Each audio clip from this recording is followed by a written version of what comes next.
Hi, I'm Deanna Springer. On behalf of Nancy Zieman Productions and PBS Wisconsin, thank you for joining us for this special educational presentation. Please add your questions for the presenter in the chat and stay tuned for a Q&A after the lecture. Then be sure to explore everything else the Great Wisconsin Quilt Show has to offer, including beautiful quilt exhibits and an interactive vendor mall. Thank you and enjoy.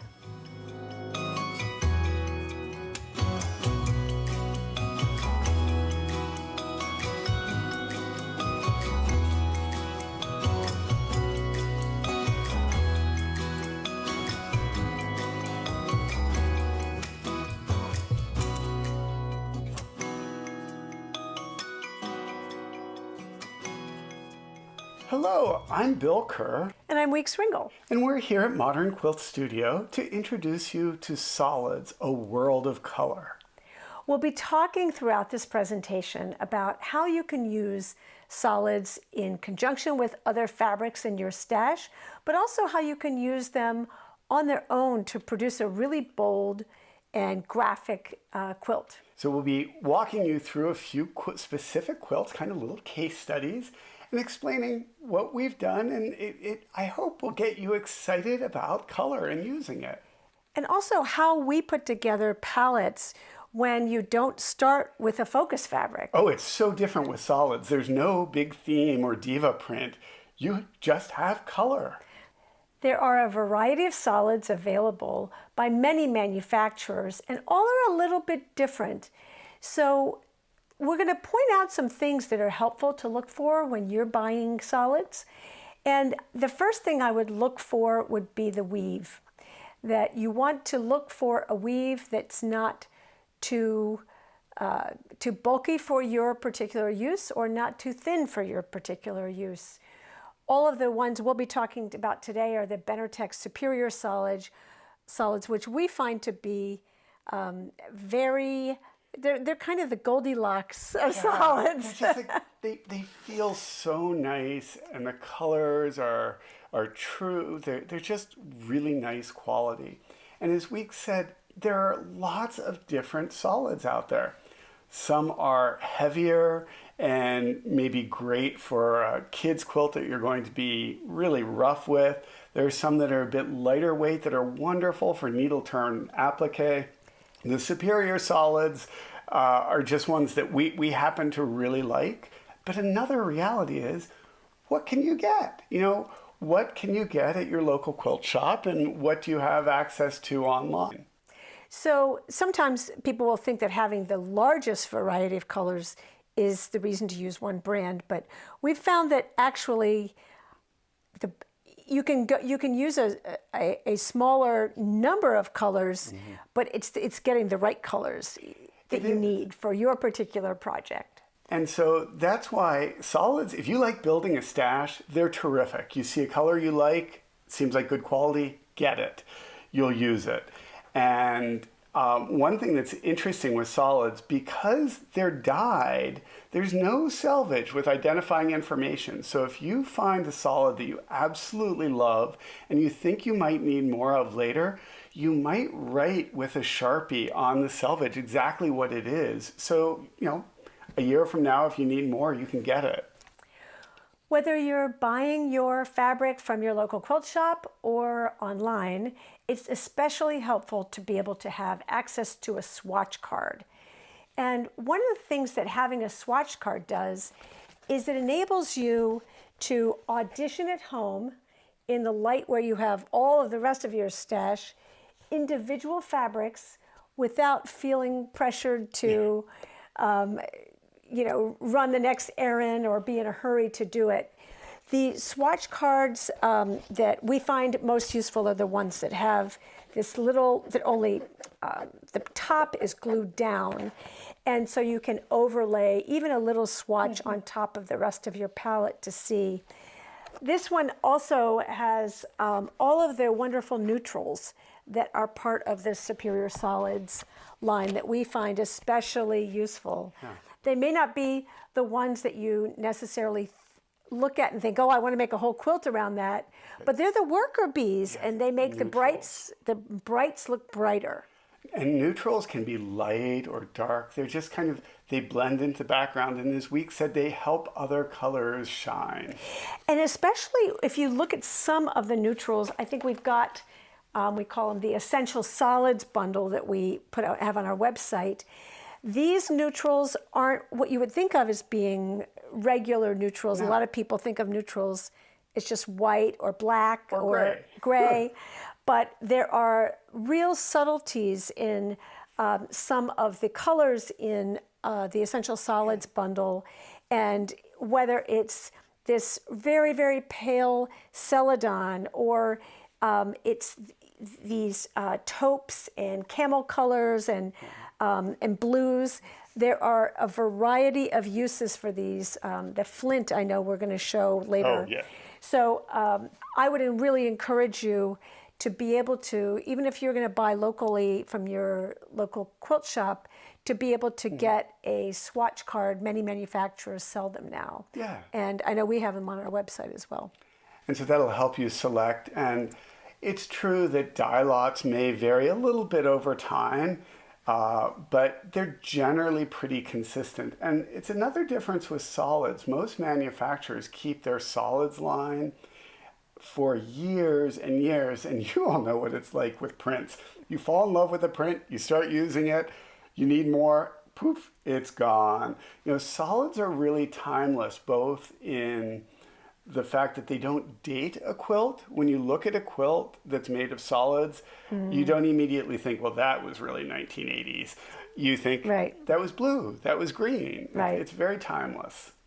And the other thing that we love about solids is they're a wonderful way to show off your quilting, because you do see the quilting and it scares people. It's okay if you're a little scared, like, oh, you know, it doesn't hide anything.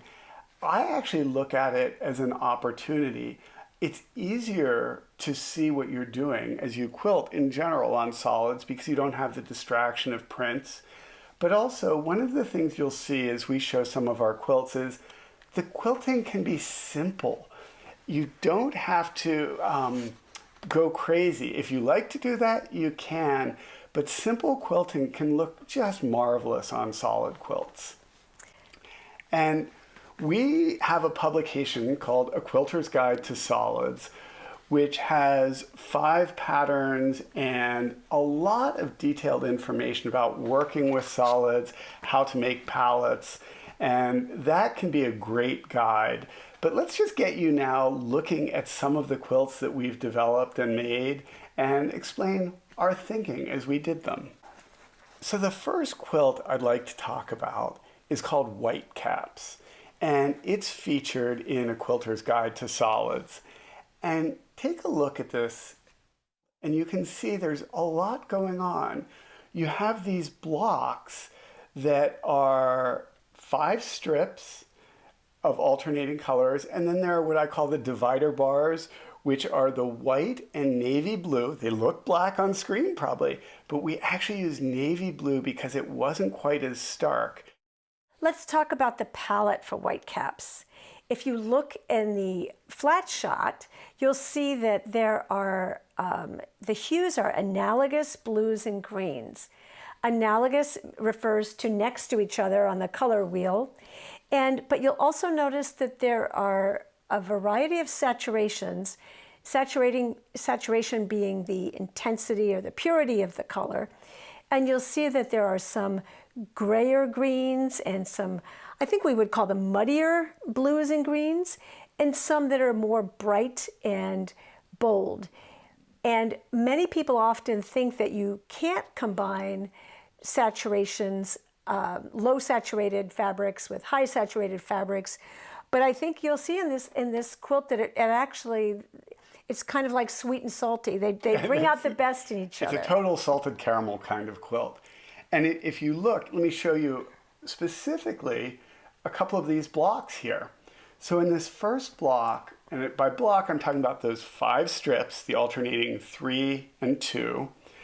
The first one, you see the block because there are different values of blue. One is lighter, one is darker. This next block, you see the block because there are different hues. One is blue and one is green. And this last example, you have one that is more intense, brighter, and one that is duller. And no matter what combination of hue, value, and saturation, as long as you have contrast, you're going to see that striped nature of the block. One of the things that people ask us about piecing quilts is when you have a big pile of fabrics, how do you start pairing them up? Yes. And one of the things that's especially important in this quilt is to not try to pair things that are too similar in terms of saturation, but you want contrast with both the saturation and the value in each block. Yeah, sometimes you might be tempted. You might have like a bright blue and a bright green, and you think, oh, they're so pretty together. But maybe you put the bright blue with a dull green. Exactly. Because in the end, it's about what's happening in the entire quilt, not just in the individual block. And you want that palette to be beautifully distributed throughout the whole quilt. Exactly. Another example of a quilt with solids is our accordion quilt. What we like about the accordion pattern is the graphic nature of it. It's from Modern Quilts Illustrated 11. And it's a simple block. The structure is rows of these kind of tight V's. The block is a V with that little center fill, and it's similar in many ways to white caps in that you're looking for contrast so you can see the shape of the block. The colors are completely different though. The colors, if you look at them, the palette is all over the color wheel. But if you look at the values in the flat shot, you'll see that there aren't lights. It's mostly medium to dark values. So if you were to look at it on the color wheel, it would be things from the middle of the color wheel to the outer edge of the color wheel. And together it gives you a very rich set of colors. The other thing is you can take whatever palette excites you and apply it to this pattern. It's really versatile. One of the fun things about publishing Modern Quilts Illustrated is people post what they've done, and we've seen so many beautiful variations of this quilt in completely different color palettes. How do you start combining when you've got all your cutting done and you've got those piles? And I always made sure when I was doing it, we worked all these quilts together, but I was always looking to make sure that there was enough contrast in value and hue.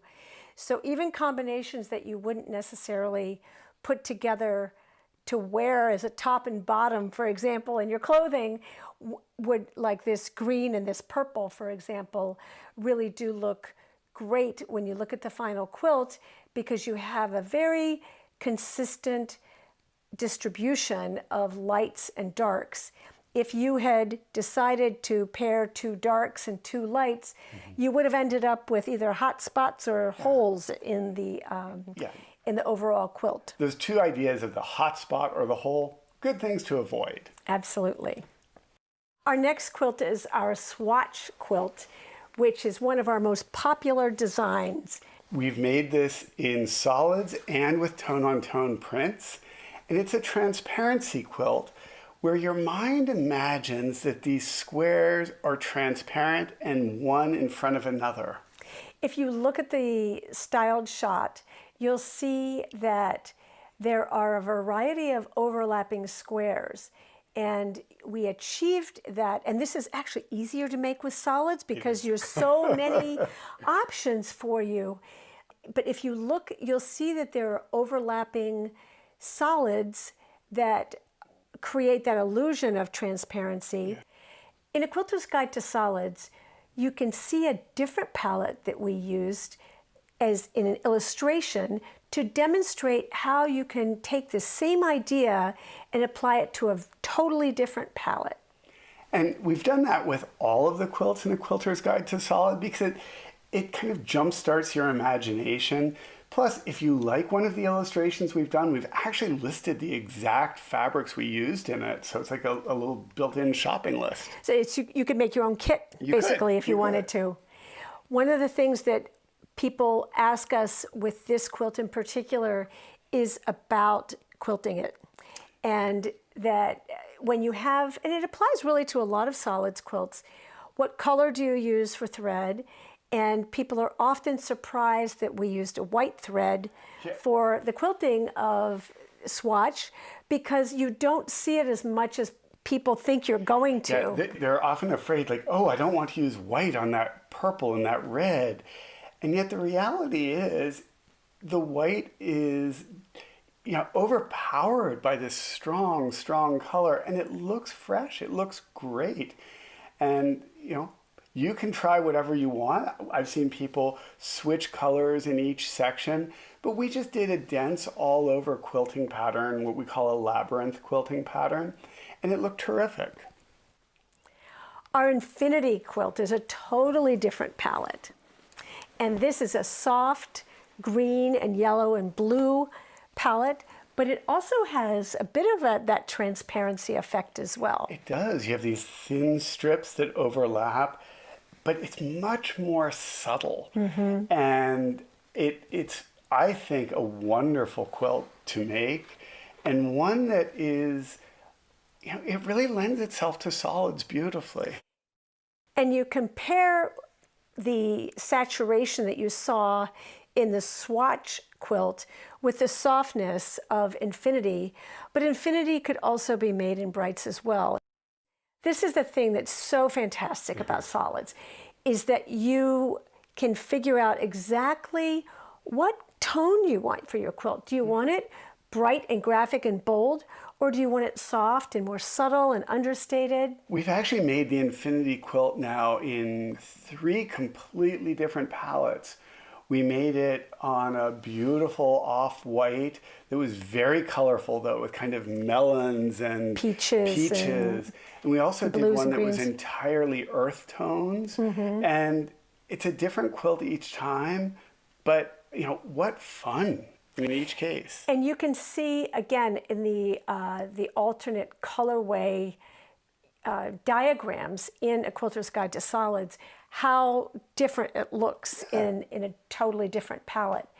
What I think is really great about Solids 2 is that you're able to really get fine differences in color, whereas with prints you have, it's kind of, if it's not exactly the same print, you're going to really notice it. Whereas you could substitute a slightly different yellow than we used, and it would probably work fine. Right, absolutely. And this Infinity quilt, it's a good example of the quilting just really being secondary in this quilt.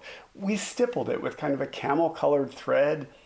This quilt was about subtlety. It was about quietness. We didn't want flamboyant quilting, which is quite different from the next quilt we'll show you. Well, actually, though, before we move on, I do want to add that I think that there is a feeling sometimes that elaborate quilting is always better than simple quilting. And I think this is a really great example of, if you have a soft, understated quilt, you really don't want fancy, elaborate quilting. You want something that's going to be kind of an all-over soft texture. And then there are other times, like in Rank and File, where you really want to go crazy with the quilting. So Rank and File is kind of the big kahuna of solids. Solids, absolutely. Once you've built up your stash, or you've had a swap with a lot of friends. Actually, a swap is a great idea. This quilt that you can see here in the styled shot has an overall ombre from light to dark, but it's 150 different solids to get from that top row to the bottom. We had years and years of swapping and buying little flat quarters from a variety of manufacturers to be able to put together. We do not have kits, alas. Oh, no, don't ask, don't ask. I bet there are solids from at least 8 different manufacturers in this quilt. Over 20 years. Over 20 years. And this is a complex quilt. There are complex shapes, but it's a simple idea that unites it all. However, we did want this to be a real showcase. And if you look at the detail here, you can see Weeks's free motion quilting on this. She did this just incredible kind of doodle quilting that is controlled yet spontaneous.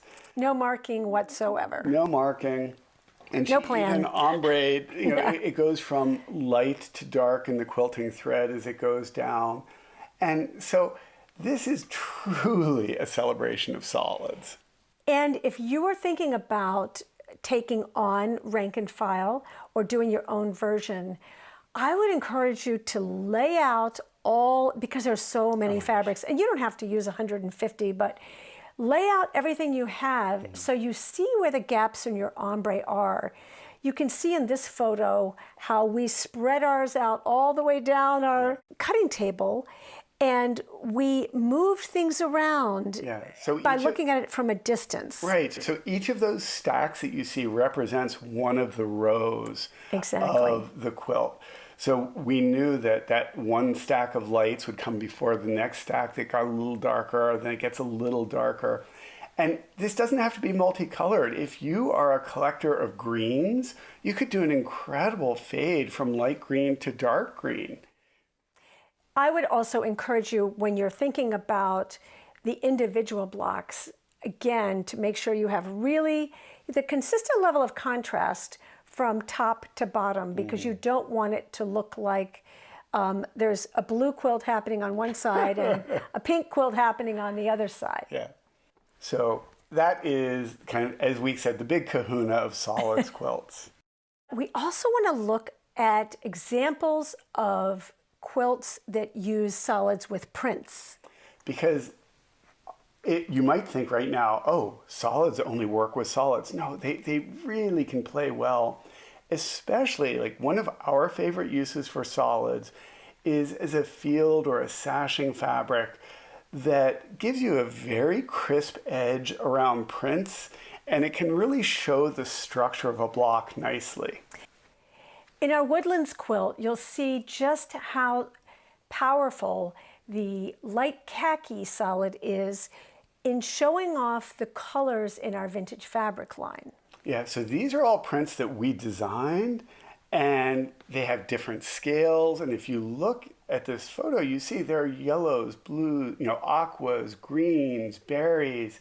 And that light khaki is a great neutral. It's not white, it's not gray.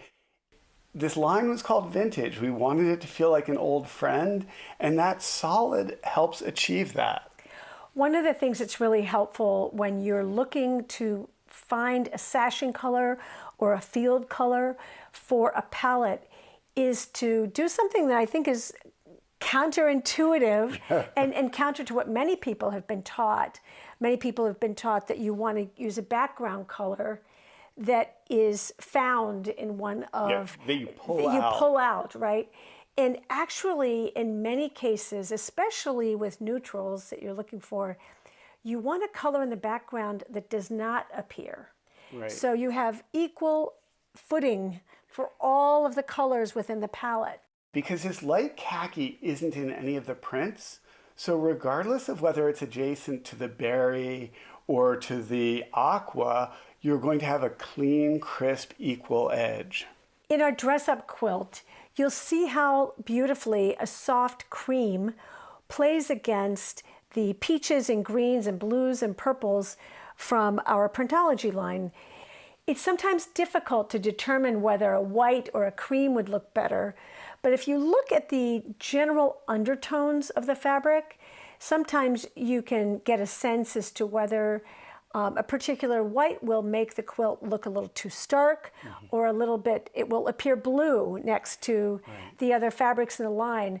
So be very careful when you're looking at whites and auditioning them to have all of the fabrics together under the same light, because it's easy to assume that one white works for all palettes. Exactly. We have a variety of whites in our stash, but with the Benartec solids that we carry on our website and that we use all the time just because we love them, their white works with a lot of fabrics, and their vanilla is an off-white that has been very, very utilitarian for us. Absolutely.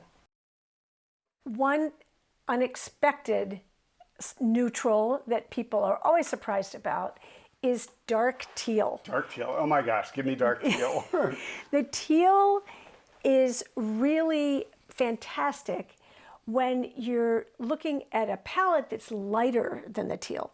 So even though there might be teal in the prints in other places, the background is much darker. So that overall, yes. Yeah, than all of the other prints in the palette. So it sets everything up nicely for good contrast. And when I tell people that dark teal is a neutral, they're like, no, it's not. It's like, oh, it's a mindset. You know, I think what we mean in this case is it shows off other fabrics beautifully. This is the Follow the Leader quilt, and when you see it draped here, you can see every one of the prints on it stands out beautifully. And we've made this quilt, oh my gosh, I don't know how many times. Every time we've done it, we've used a different solid background, but we do find that using a solid allows the prints to be at the forefront, to really be the stars of the quilt, and there's no competition from the background. It's almost like a great framing device. So you can look at a swatch card, and this is the other thing that's nice about having a swatch card as opposed to just what might be in stock at the local quilt shop, is that there are a variety of neutrals that you might not have considered. For example, I mentioned the celadon earlier. Eggplant is a fantastic neutral, as is espresso brown, as is a deep, deep, dark, inky navy or an indigo. I'm very fond of the kind of blues, greens, plums that are so dark that from a distance you wonder, like, is that black or is that blue? Or that, I always say, colors that are hard to name are often great solids to have in your stash. The rose gold is also a surprising neutral. It looks fantastic with Civil War reproduction fabrics, William Morris, and other fabric lines that aren't super saturated because they're intended to represent the palettes when dyes weren't quite as bright as they are now. But there's something crisp about it. Absolutely, absolutely. And some of the taupes also can look really nice with those reproduction fabrics. So I hope this kind of little dive into the world of color through solids is going to inspire you to try some, to think about them. All of the quilts that we've shown here today that were made with solids, they can also work with tone-on-tone prints and some with even medium scale prints. But that world of solids is exciting and we find very, very beautiful. And I think if you are somebody who is accustomed to designing from a focus fabric or designing from a pre-organized palette around a print line, there are lots of different ways that you can find inspiration for a palette by working with solids. And one of those ways is to take a fabric that you love and look at the individual colors within that print and reassemble your own palette using solids. Yeah, so have fun experimenting, have fun sewing and dreaming, and welcome to our world of solids.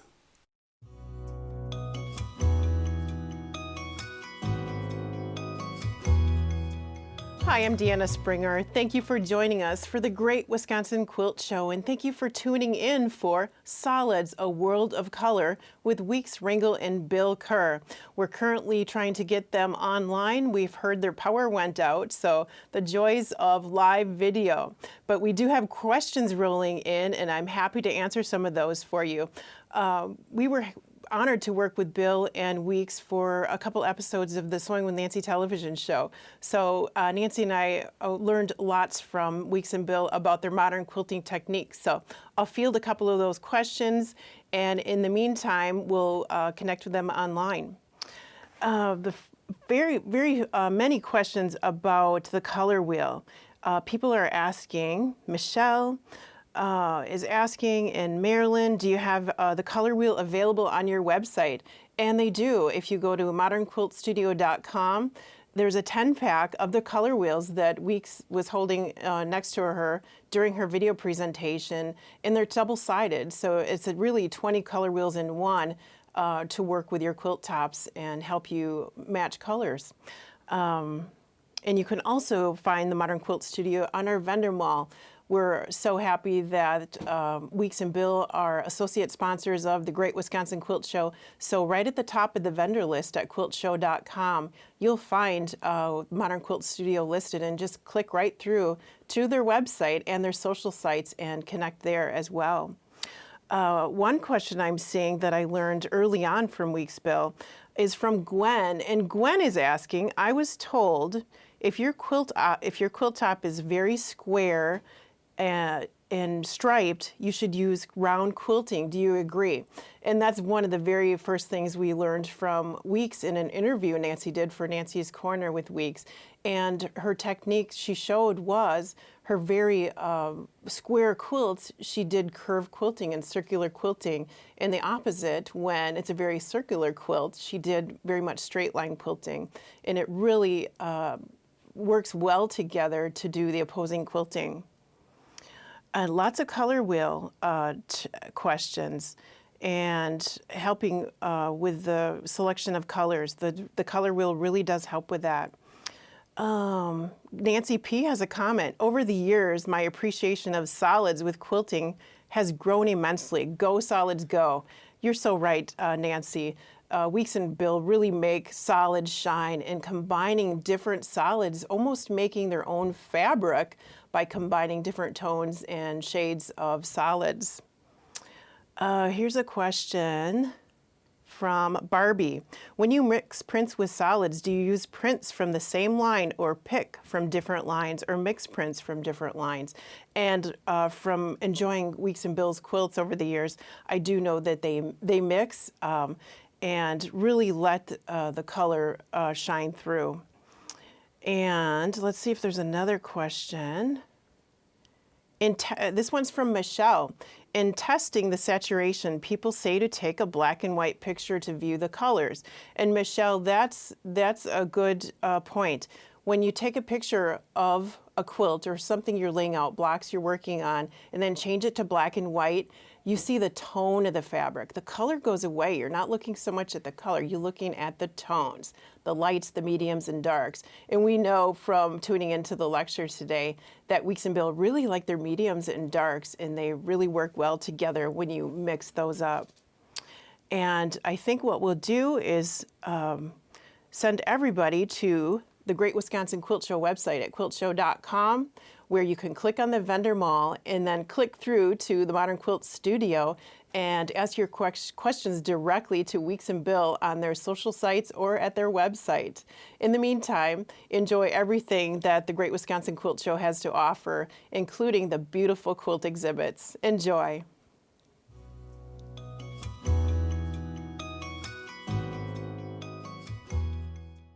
Thanks again for joining us. This year's educational presentations are made possible with your contributions. Your support helps us offer a free and accessible online experience where we can celebrate our shared love of quilting. Please help PBS Wisconsin bring back the event next year stronger than ever by making a gift today. You can donate on our website or text QUILT to 1-800-236-3636 to make a gift from your phone. Your generosity makes a difference. Thank you.